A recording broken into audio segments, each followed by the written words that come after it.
And is sponsored by Sue Minahan. Welcome to Talk Cosmos, the show where Sue Rose Minahan and her panel of guests bring you leading-edge astrology conversations through a journey of soul growth patterns connecting astrology's energetic cycles. Get ready to understand your path in the cosmic roots of the stars.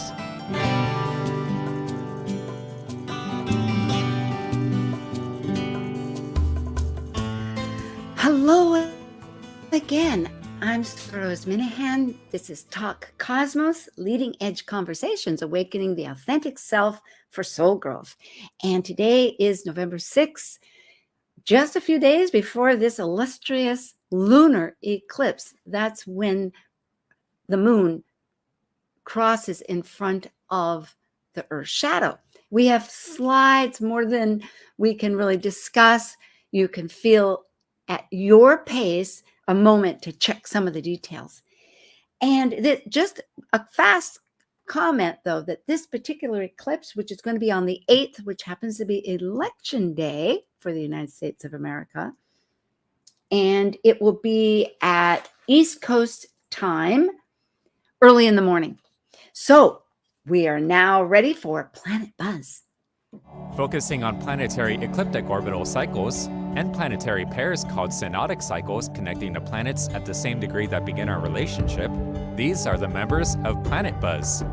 I'm Sue Rose Minahan, the founder of Talk Cosmos, an eclectic evolutionary astrologer, consultant, certified color energy life coach, vice president of the Washington State Astrological Association, member of Kepler Astrology Toastmaster Club, of a Dwarf Planet University diploma and AA with music degree. I love mythology, philosophizing, collaboration. I'm an artist, writer, a perpetual student of life. I'm Tara All, an astrologer, writer, and artist who loves spirituality and metaphysics. I practice and teach evolutionary astrology, and I work with the tarot, crystals, hermeticism, and animal medicine. My approach is creative and experiential, and I created a YouTube video series called We Are the Planets through EA Zoom meetings. I also speak at conferences. Currently, I'm the resident astrologer and lead writer for Sage Goddess, and I serve on the ESAR board as marketing director. And I'm Dr. Laura Todd. I work as a spiritually oriented psychological astrologer with students and clients around the world. As a counselor, writer, and educator, I love helping people recognize their inner strength, take advantage of auspicious moments, and navigate times of challenge with greater ease. On my own podcast, Mythic Sky Storytime, I discuss astrology, mythology, and actualizing our full potential. Holding a PhD in human science, my doctoral thesis, titled Guided by Celestial Light in a World of Artificial Illumination, explores the lived experience of contemporary Western astrologers. In addition to my astrological work, I have a course in personal mythology that explores the stories we carry from our ancestors and the impact those narratives have on our lives. And as the ancient Hermetic code reveals, as below, so above. As above, so below. It always catches me off guard. Well, hello, Tara. Hello, Laura, Dr. Tad. And Tara, it's so great to have you again. I know it's been a while since, and always a pleasure. So this is great. It's always great to be with you guys. Thanks for having me. Yeah. So we are completing the actual event of the eclipse season in a few days, although it doesn't end there. We know that this is a ongoing vibrational energy and a powerful one. And largely, I think, just immediately remembering that Uranus, the planet of unexpected surprise, wanting our best, but sometimes we're not always in alignment with that, I suppose, is right smack dab next to that moon.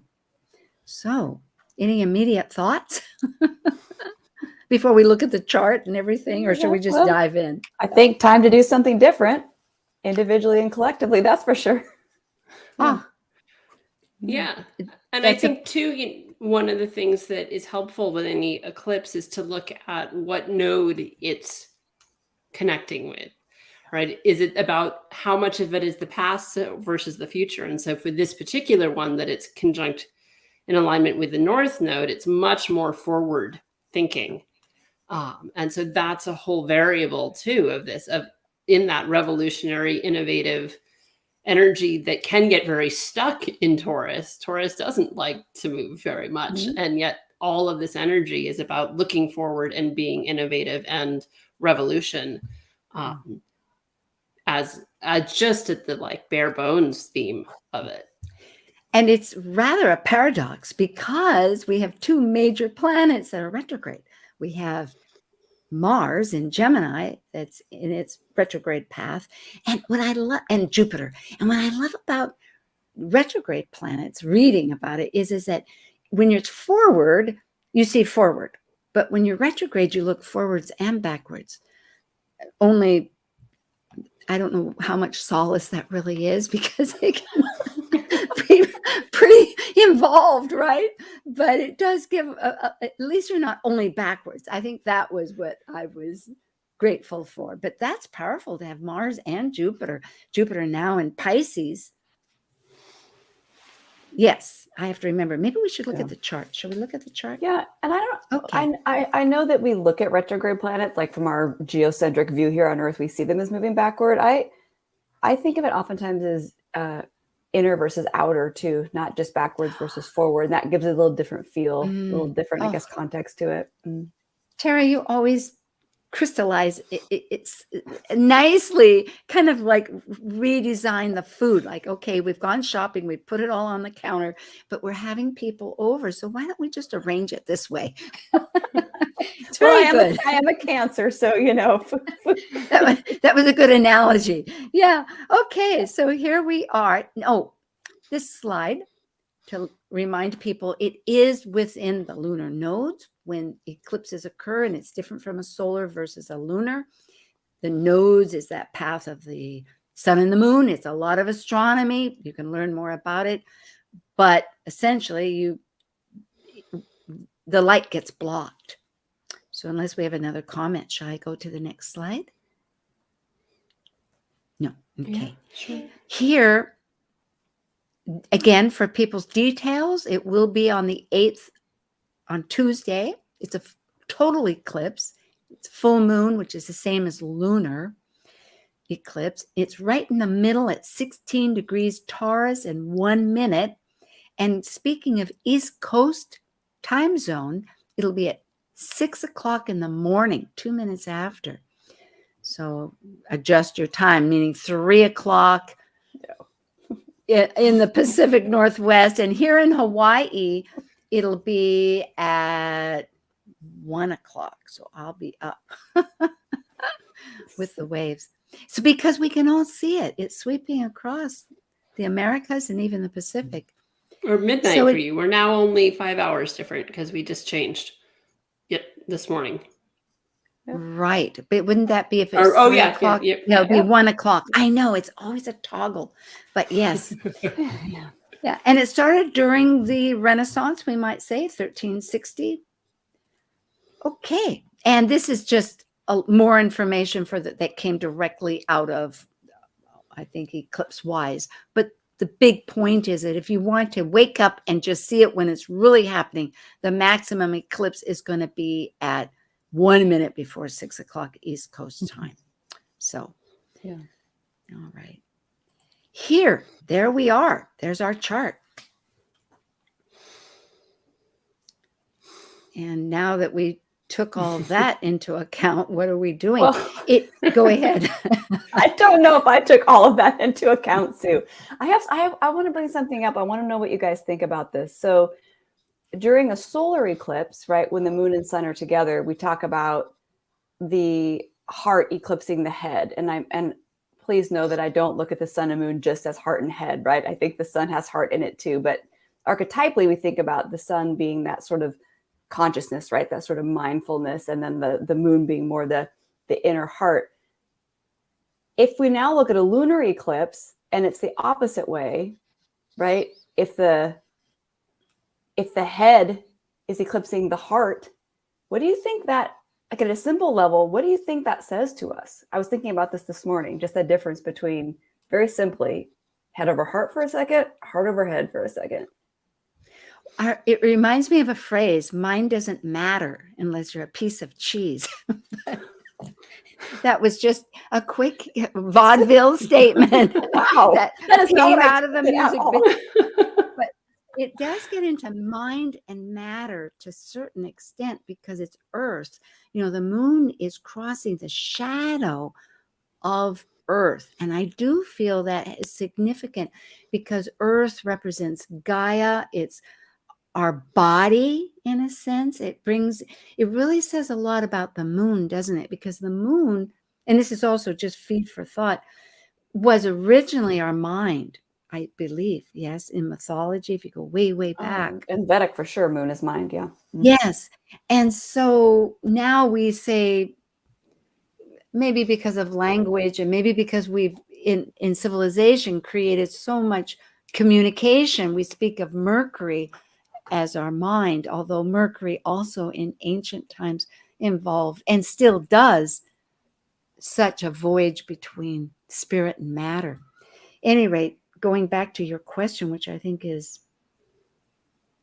potent, I'll lead it to you, Laura. Well, do you want to tie it together? and what I was sort of feeling into it is that there is something about mindfulness during a lunar eclipse, right? There is something, not that you want to ever shut the heart down, but there is something about that sort of emotional part that needs a pause. To me, that's how it kind of feels for a second. Yes. So you can see something clearly.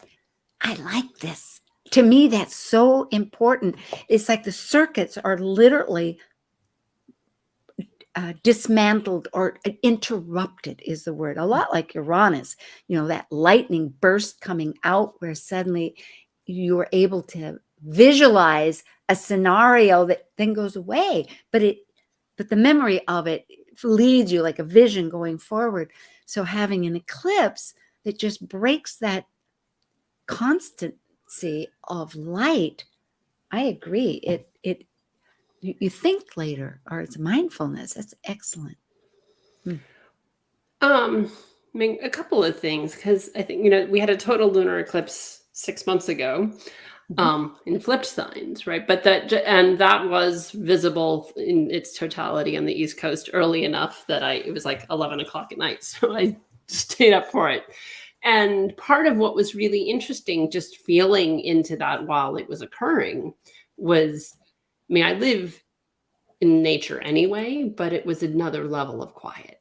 So thinking about the sort of chatter of the mind, and that there was a different level, like the birds were quiet, nature was quiet.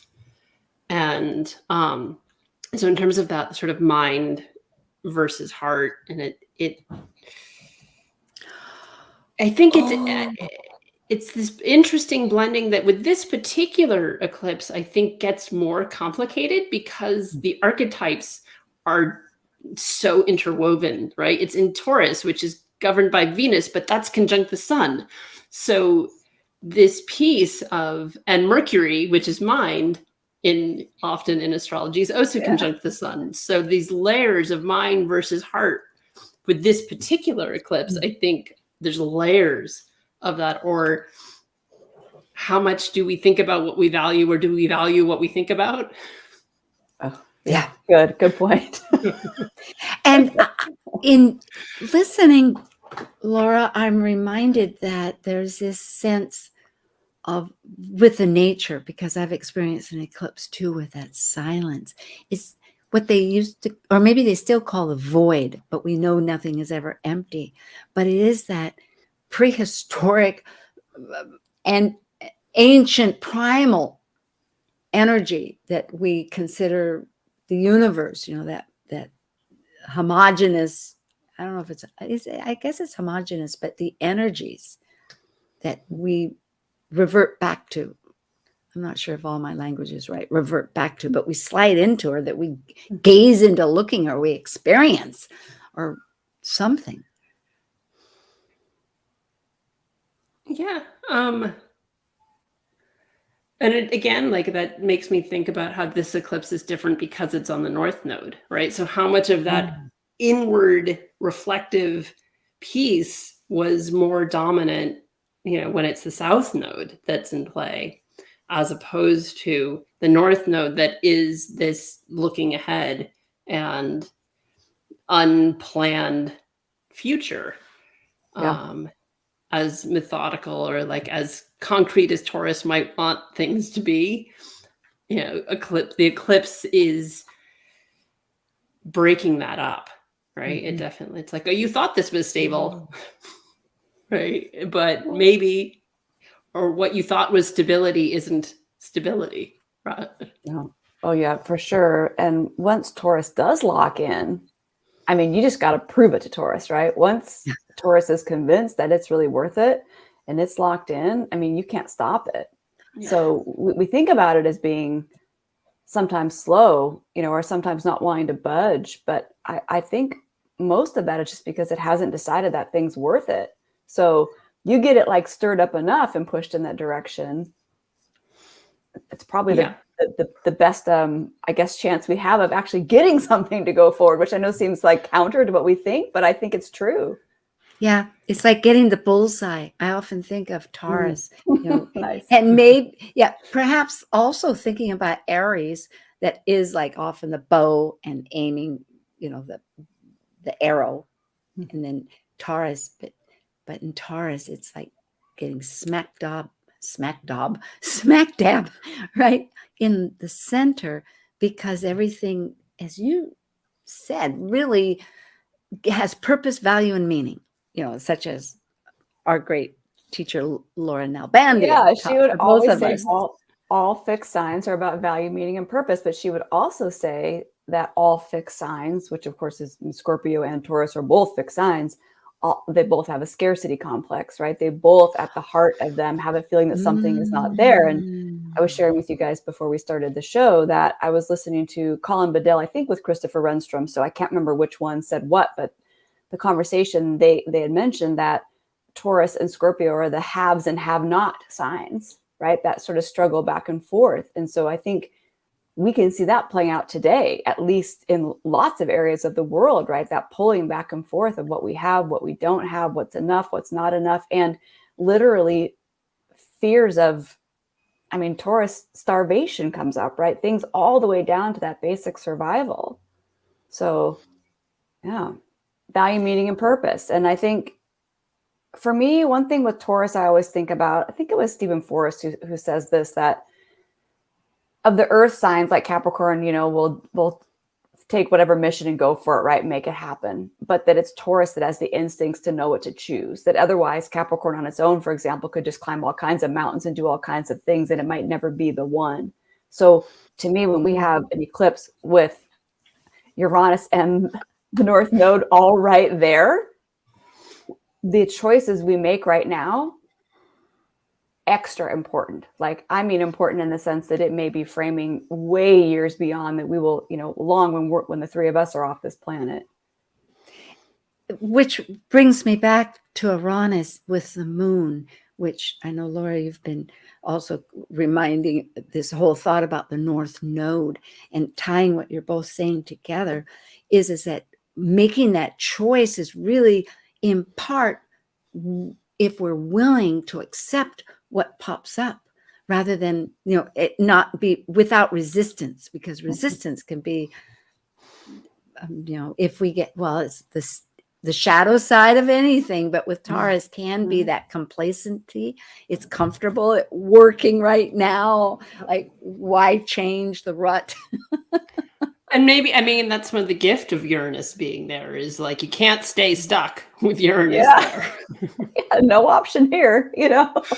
You know, that it kicks you out of habitual patterning or that samskara, you know, record groove that we can get stuck in, whether that's individually or collectively as a culture or society or at a global level.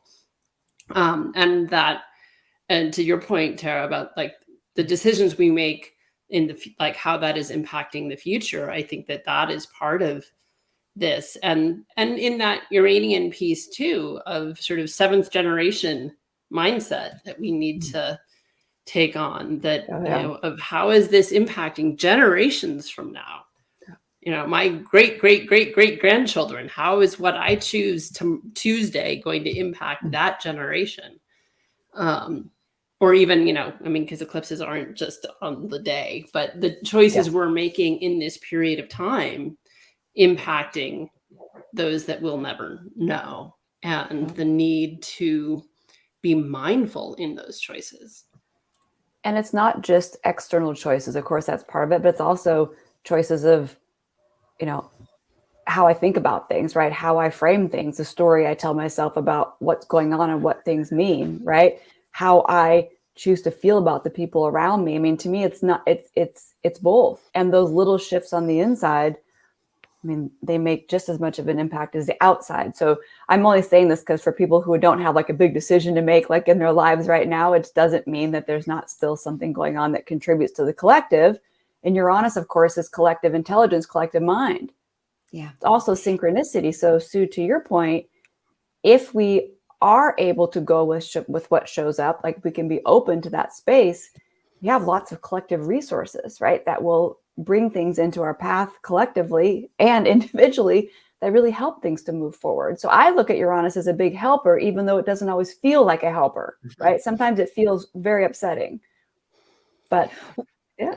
The fact that this, for the United States, being an East Coast near the capital, that's why we have it for the East Coast in this location, representing the entire nation, our collective.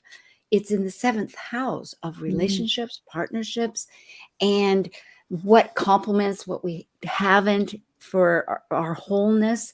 And it can also be the projection of the shadow, like I'm not that way. So what you've been saying reminds me that part of this resistance or being open is if we do have sudden events happen in our life or notice, even though, because it is internal, everything's internal. I agree. I love back to that. The external, whether it's a person or a thing, is only reflecting what perhaps we haven't totally integrated in ourselves. So it actually represents a lot of work in this retrograde. And I think one of the things that often the concept of shadow can get, or projection, can often only has negative connotation to it. Good point. Yeah. Oh, good point. Good point. But there's also the concept of the golden shadow, which is when we project our highest potential onto other people because we're so scared to own that we have other people in our lives or in society play that out for us. And that's a part of this too, is like, how does an individual own the highest potential of this eclipse? Right? Not just, well, it could be chaos. It's election day. Yes, that's possible. Or incredible, innovative breakthroughs where we've been stuck for 2 centuries, right? Both are possible. And what do we want it to be? What do we want to breathe life into? And it is. Oh, I love this. I was just thinking it's in the 7th house. It's not just 7th house. It's in the North Node, our collective destiny. So yes, it is that energy. I'm just recognizing that despite all the other things said, that forward power is strong. And then looking at Mars, there's help here besides Uranus. Saturn and Mars, Neptune, they're all intricately working in different ways to dissolve and to imagine, to support, because Saturn has support in this chart, really, to help and to imagine and to go beyond. I mean, I'm just trying to emphasize what you've both been saying. I think it does. And I think also, though, with that trine, Saturn to Mars, that is at least getting pretty close here, that it's, and even just Mars retrograde on its own, it's moving forward, but at the same time, it's knowing your limits, right? And it's knowing what things that are not working. So it's this weird sort of like stop, go, you know what I mean? A little bit of a feeling, but I think I agree that all those pieces are helping, but I don't think it's just like scream, move forward fast, hit the full on gas pedal. I think there's with Saturn always, really asks a certain level of responsibility and integrity around what it is we're actually doing. And so I think it would be really common right now that some of us, even if and this is true for me in my life, even though I feel like I'm kind of screaming ahead and actually super busy with stuff, I'm also tired. There's a part of me that just wants to lie down and not get up in the morning.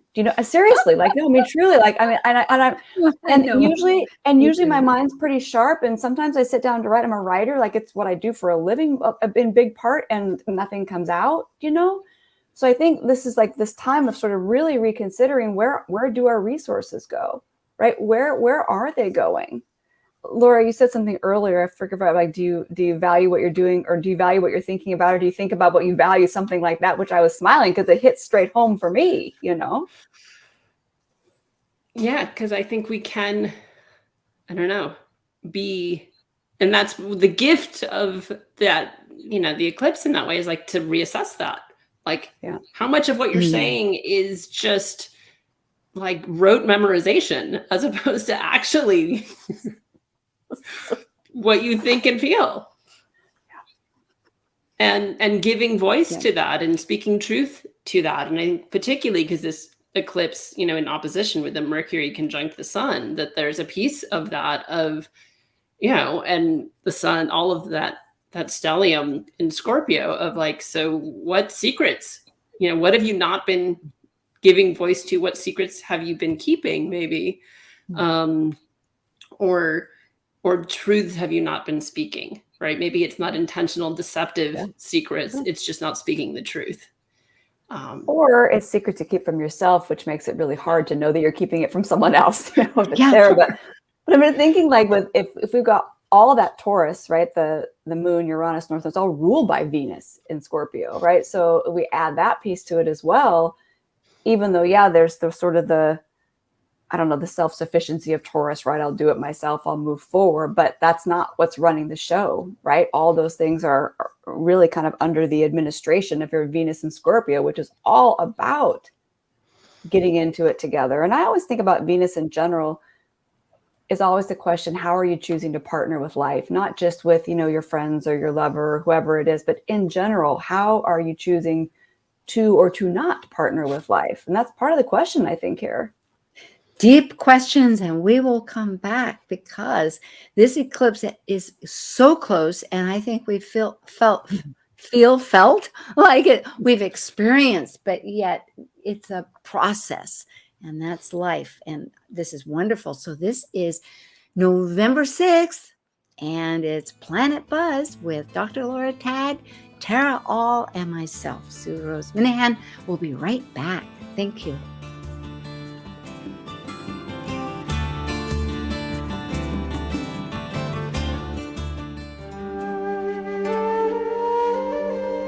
While we take a break from this week's edition of Talk Cosmos, let's take a look at this cycle's archetype.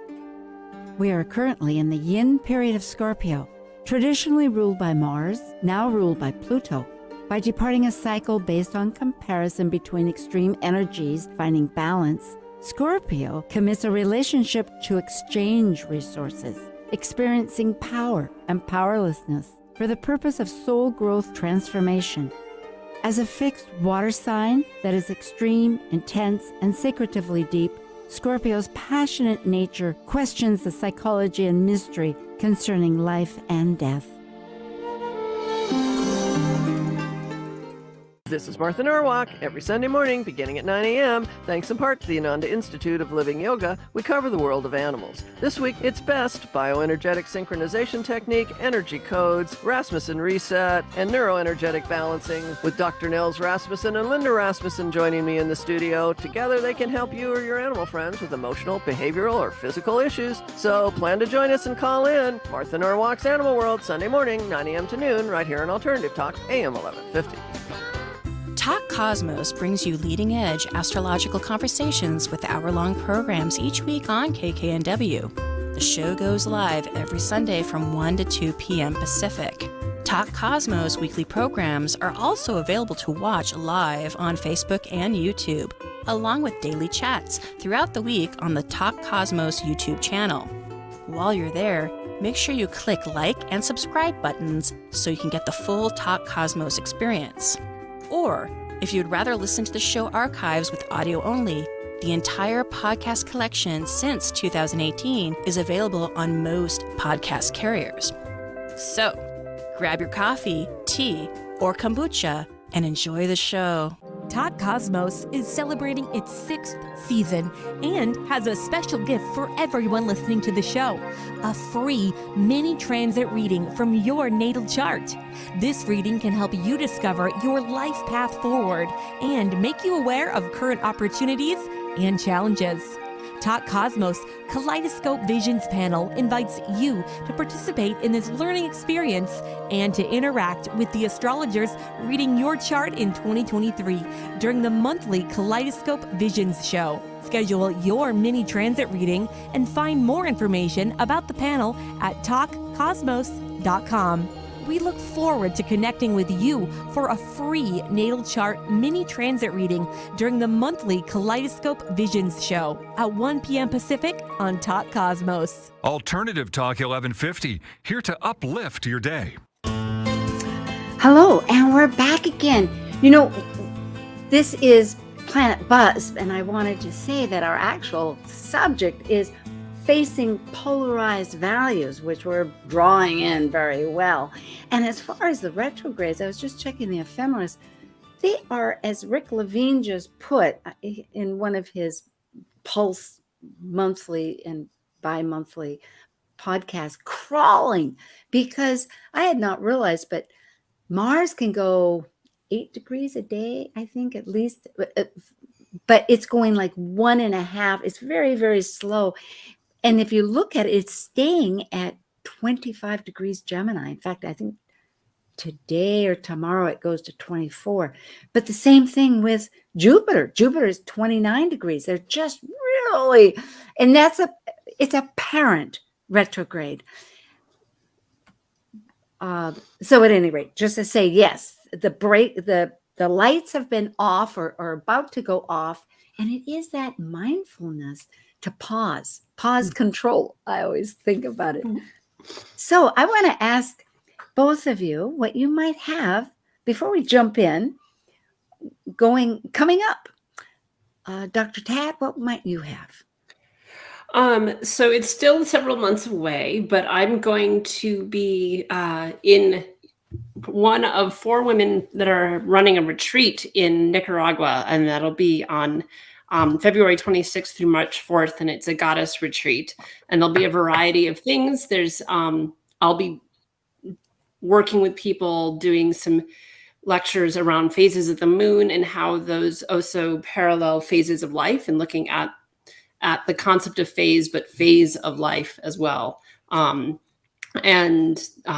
friend Michelle, who's running it, her organization is called Evolution Training. It's not evolutionary astrology, but she's a body worker and healer, and there'll be a couple of other people there. And this is just on my end, just starting to come together. So when I have more, I will post it on the website. But it'll be in Nicaragua, and it's right on the Costa Rican border. So you actually fly into Costa Rica. It's 12 miles from the retreat center in Nicaragua. So you fly into Costa Rica and then get driven across the border at the end of February next year.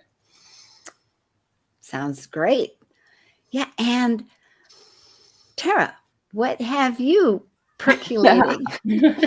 Well, percolating is really the word for it, because most of this stuff is not firmed up all the way. I am speaking at NORWAC next year, so I'm super excited about that. I'm going to be talking about Jupiter as your chart spirit ruler and natural frequency, along with other things. And then I have Sue Minahan, who is another astrologer, evolutionary astrologer. We are planning to do a little Pluto survival kit, like 3.5-hour workshop this month, right?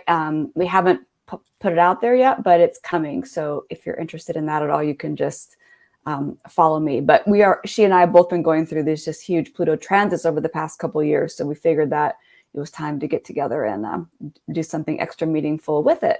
And then I have a friend and colleague named Hugo Badara. He is in Portugal, and we are in the early stages of talking about a little Portugal Pisces astrology plus other things in Portugal next spring. So yeah, more to come. There's a big school in Portugal. This is great. And as you were speaking, I guess not for Planet Buzz, but for Talk Cosmos, we have a number of guests coming up. I know that, so people need to keep tuning in. On November 27th, Michael Bartlett. December 4th, Mark Jones. Linda Berry comes back with Richard Smoot on Christmas Day. Israel Ahosi, and perhaps another person along with Liz and Justin for archetypal symbols on the 18th for the solstice. But then to start off our new year in the 6th season, we're really happy to have Rick Levine join, and that will be on the 1st. As far as myself, and then, oh yes, and I forgot, we have the mini series, because the United States, according to the Sibley chart, is having its third Pluto return at 27 degrees in December, late December. And so that little mini series with Sam Reynolds and Justin Elsie, along with Ray Sapp and Stormy Grace, will be on the 11th of December. So it was a little bit of a mix up as far as the dates, but there's lots happening always and a lot of thought. And myself, I am really pleased to be able to present a lecture with OPA. They have, for members particularly, but you don't have to be a member. They have now where you can purchase these individually, but that will be in July on the 23rd about the United States Venus star point return in 2026. More later. So thank you. Thank you for reminding and encouraging me now to come back, tether in. Yes, on this eclipse. Well, let's go back to our slides. Thank you. And I don't know if we want to. Okay, this is our current slide for the 8th, which is election day. And the point is, it is the first total lunar eclipse in our nation's history. There have been others. You can read this a little bit, but they weren't either on election day, because we didn't have Tuesday as in even years until after 1845, which is interesting because in 1846, there was the next year a small, very faint, the most faint start of the whole long cycle of eclipses, where it's almost like a tea bag as a prenumeral shadow. Did I say that right? I hope.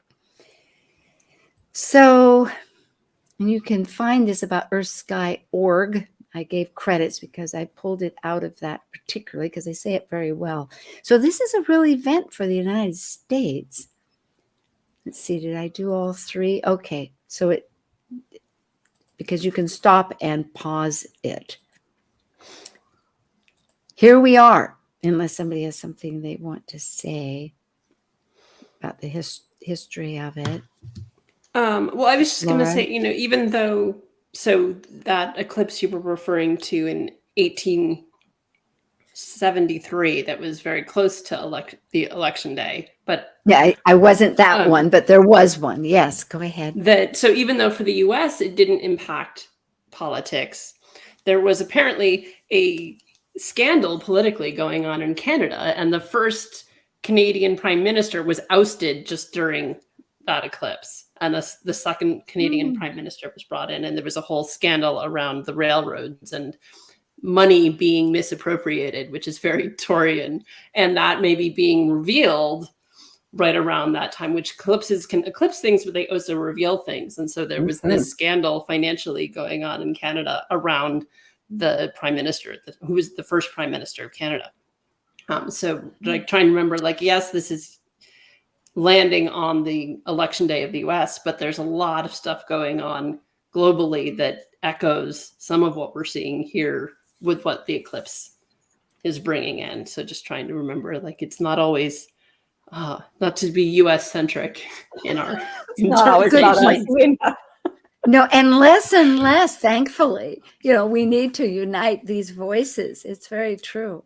And that, I guess, is really what we're working to do right here. That's, but Well, in 1 hour, go ahead. Yes. Well, what do you think? I mean, I'm just curious to know what both of you, what do you think this first time ever total lunar eclipse on election day? Like, what do you think that means? We haven't just straight out said, yeah. Well, immediately what comes to mind, and this isn't definitive, but I have to look at the pattern of all the different synchronistically the other aspects. And we are having a Pluto return. Now, that is with the idea that, of course, and Pluto is so elliptic that it's 248 years and it's only been 246, but it could be that because it's not always even in every single sign. So it is back to that same point, and you can see that in the second house. It's just a degree away because it's been going back and forth over that point. It's going to be the third time coming up, I think, on the 26th, 27th, I should know it, but anyway, in December, meaning that so many strong shifts are going to happen next year, but are already happening, like with the Venus star point, that it's a long 100-year cycle. And just back on October 22nd, it entered into Libra, which will be a new relationship. So back to your question, what does it mean to have it on the United States? It's time to grow up. I think that's what it is. It's time to really it's true, shadow infers the negative, but it's only, I think, if we demand that we are not going to look at it. Because I too have been struggling with overcoming my perception so that I can manage all the things that I want to do and things that I have to do, just without going into any detail. And so in other words, the United States has great promise, but really we're a very large country, and the life is different than what we had. And so to really be honest as far as, and not just honest, but to be that strength of power, empowerment for us each individually that make up this country, we need to look at our values. And perhaps this will help us here. Anyway, I was not, yes, thank you. I mean, it's interesting. I'm hoping that it's a release of the tension that I've been witnessing, right? That it's been building and building and building throughout the year. And I was just talking to a neighbor about this the other night of how, at least here in Georgia, I don't know what anybody's platform is. Every ad is an attack ad. There's not, this is what I value. It's, this is why you shouldn't value what this person does. And I don't ever recall it being like that to the same extreme. Attack ads have been around for eons, but I don't ever remember feeling like nobody ever presented a platform. They only were that sort of really out of unhealthy scorpionic expression, right? That like, it's just been that, as opposed to here's what I value. And I'm potentially, right? Like if my happy Sag rising, potentially it's, we get to like, there's a shift and there are values that are being represented, and it's not just the negative. I think that the fact that this eclipse is happening simultaneously with Mars retrograde, the challenge with that is like, Mars was retrograde when they held the Brexit vote. And so are people aware of the actions that they're making in the same way? Well, or is it sort of buyer's remorse, for lack of a better word? As you were saying it, I was thinking about like that Scorpio, especially with the Scorpio South Node, the need to annihilate something versus Taurus to grow something, and when you're talking about the ads that way, that's kind of the difference, right? It's either I got to take something down versus do I actually want to build something up? That's why I totally agree with that. Mm-hmm.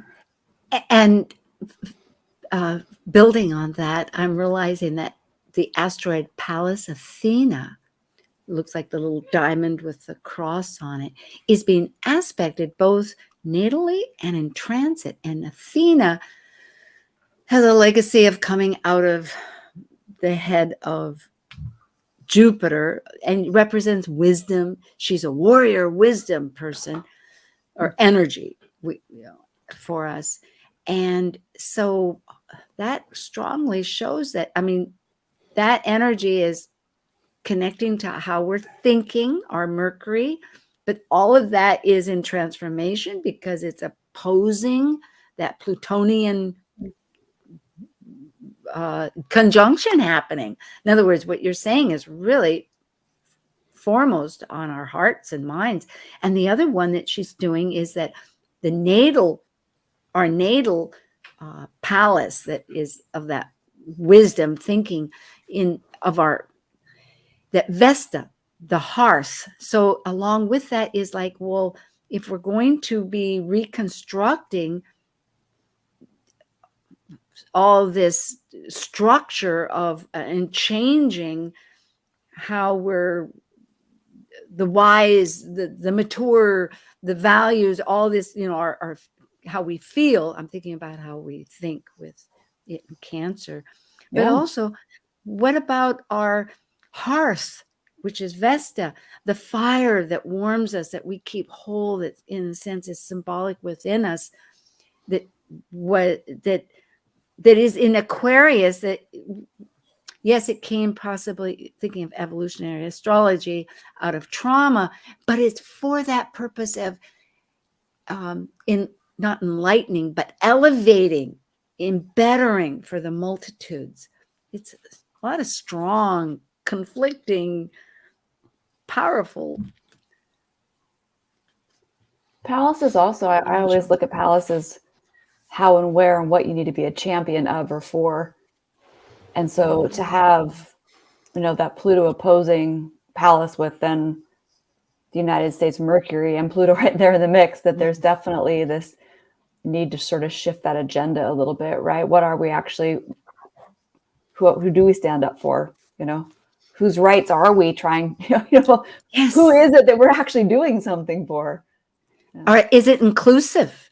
And if it is inclusive, what part of me have I maybe exuberantly been indulging because of no check and balance system? I often think that with our constitutional check and balance system, it represents back to us as individuals. It's easy to have the power and just go rampant with it if somebody else doesn't let you know that it's not serving.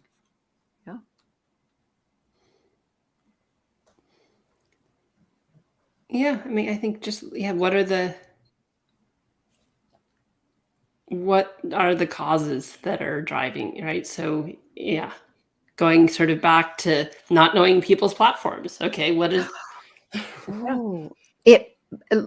one more with this chart, and then we can flip back or get rid of the whole thing, is that Ceres, a dwarf planet, once thought as all kinds of asteroids and whatnot, because she's on the inner between Mars and Jupiter in the there, instead of being out in the Kuiper belt with the rest of the dwarf planets.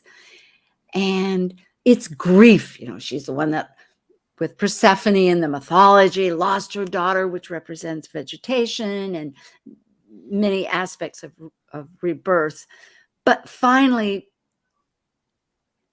learns how to, well, the daughter comes back, but the point is, like, back to Laura Nalbandian teaches, you find your grief. I mean, you don't find your grief. You find how you can nurture your own grief. That's what I'm saying. So here it is with Juno, who's the wife of, but represents the wife of Zeus, but represents what are we aligned with? What partnerships are we aligned with? And it's all in that same house area. So going right back to your question, what do we stand up for? Our values, nurturing. How do we look at what is grieving somebody else and understand Yeah, and I could see too, looking at the mythology of Ceres, right? Like, are we processing our grief? Because Ceres' unprocessed grief sent the world into an ice age, right? So it's what are we looking at that? Are we processing that? Are we owning it, or are we projecting it? And it's so uncomfortable to look at that we either repress or project as opposed to process. And potentially the conjunction could bring in a time where like we're forced to, there's a reckoning because there's a conjunction that spotlights stuff and is saying like, okay, now what's your role here? How is this? Where are you responsible for your own grief? It's not, instead of projecting, it's been caused by someone else. That we get to choose how we respond to situations. We can't control what other people say or do, but we can choose how we respond. And the need to own that at a collective level. Yeah. That really goes right back to a kite. And I'm thinking it's right back to the lunar eclipse, isn't it? Because it focuses on Uranus and the moon, which both of you have beautifully said is that sudden destiny that we're going forward with because it's at the North Node, versus looking back at what our thinking, our mind, our mindfulness, our heart, our will, our mind, what are we ready to let go of? I love what you had said. I just wanted to pull that together. And the thing too, well, just going to say in the U.S. chart, right, Ceres is conjunct the moon. So we have to realize that part of that deep, profound grief is literally around where we come from. I mean, it is our roots, right? That is to even be willing to feel and open and accept that at a collective level would be a big pathway to healing, right? That part of the way we have nurtured and grown our own selves has been intertwined with that, with that grief. And the other thing about Ceres is also, because Ceres or Demeter is the earth goddess, right? The grain goddess, it also is how you can feed yourself at the deepest level, not just food, right? But at the deepest spiritual nurturing level. So whenever we're working with grief on the one hand, the other side is also that same energy or the same place it's sitting in the chart, or the place, planets or points, anything that is touching also becomes a potential for how we can really re-heal and nurture ourselves at the deepest level. And with Juno, to me, I mean, absolutely who we partner with, but I always think of it most simply as just commitment. What do we need to be committed to? I think, Laura, maybe you just kind of hit the nail on the head, which is have to process and feel that grief, right? It doesn't just magically shift and change and go away. It continues to come back again and again and again in all kinds of distorted forms and shapes, which I think is in part, at least what in this country we are seeing now. It's pain. It is. And to follow up with that story, the beautiful part I felt that where Ceres teaches the brother of the baby that she was the nanny of while she was grieving of her own loss of her daughter, teaches that child agriculture. So it's really amazing. She nurtures that child with a skill that child is responsible, as far as the mythology goes, of teaching the world agriculture. So in a sense, if we offer how we're nurturing ourselves to another, that might be the step. They often say to be able to, whether it's Chiron or whatever. We have a few minutes left. Go ahead. If we bring it right back, right to the moon and Taurus with these archetypes in Taurus, values, but feeding ourselves sits with Taurus too. I know we don't always say that number one, but we really have kind of come full circle right back to what is it that feeds ourselves, what feeds each other, right? What actually can help us sustain. Yeah. Yes. Here are the panelists. It's not 6, but for today. And you can find them.